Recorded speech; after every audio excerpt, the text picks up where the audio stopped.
നമസ്കാരം. റാഫ്റ്റോക്ക് മലയാളത്തിലേക്ക് ഏവർക്കും സ്വാഗതം. ജീസസ് ഗീമിനിസ് എന്ന 30-കാരൻ സ്പാനിഷ് സ്ട്രൈക്കർ ഇത്തവണ കേരള ബ്ലാസ്റ്റേഴ്സ് ദിമിത്രിയോസ് ഡയമൻഡഗോസിന് പകരക്കാരനായിട്ട് ടീമിലേക്ക് എത്തിച്ചിട്ടുള്ളതാണ്.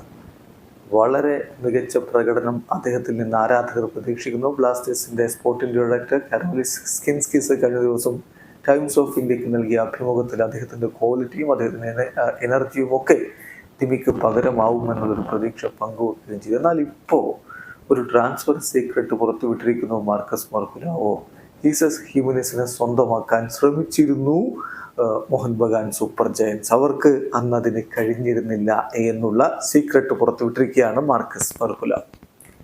ടൈംസ് ഓഫ് ഇന്ത്യയുടെ സ്പോർട്സ് എഡിറ്ററോട് ചോദ്യം, അടുത്ത ട്രാൻസ്ഫർ സീക്രട്ടായിട്ട് അദ്ദേഹം ഇപ്പോൾ ഓരോ ദിവസങ്ങളിലായിട്ട് ട്രാൻസ്ഫർ സീക്രട്ട് ഇങ്ങനെ പുറത്തുവിടുന്നുണ്ട്.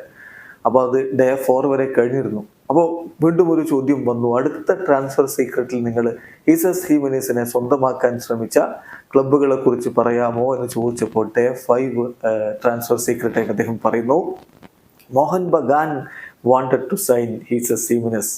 പക്ഷെ അത് 2 വർഷം മുമ്പാണ്. ഇൻ 2022 മോഹൻ ബഗാൻ ജീസസ് ഹീമനീസിനെ സ്വന്തമാക്കാൻ വേണ്ടി ശ്രമിച്ചിരുന്നു. പക്ഷേ സ്പാനിഷ് സ്ട്രൈക്കർ യുണൈറ്റഡ് സ്റ്റേറ്റ്സിലേക്ക് പോകാനാണ് തീരുമാനിച്ചത്. അതായത് മോഹൻ ബഗാൻ സൂപ്പർ ജയൻസിന്റെ ശ്രമങ്ങളെ നിരസിച്ച് അദ്ദേഹം യുണൈറ്റഡ് സ്റ്റേറ്റ്സിലേക്ക് MLS കളിക്കാൻ വേണ്ടി പോവുകയായിരുന്നു. ടൊറന്റോ FC അദ്ദേഹം അന്ന് ചേക്കേറിയത് എന്ന് ഇപ്പോൾ കൃത്യമായിട്ട് മാർക്കസ് മർക്കുലാവോ പറയുന്നു. അത് കഴിഞ്ഞിട്ട് പിന്നെ FC ഡല്ലസിന് വേണ്ടി അദ്ദേഹം കളിച്ചിരുന്നു.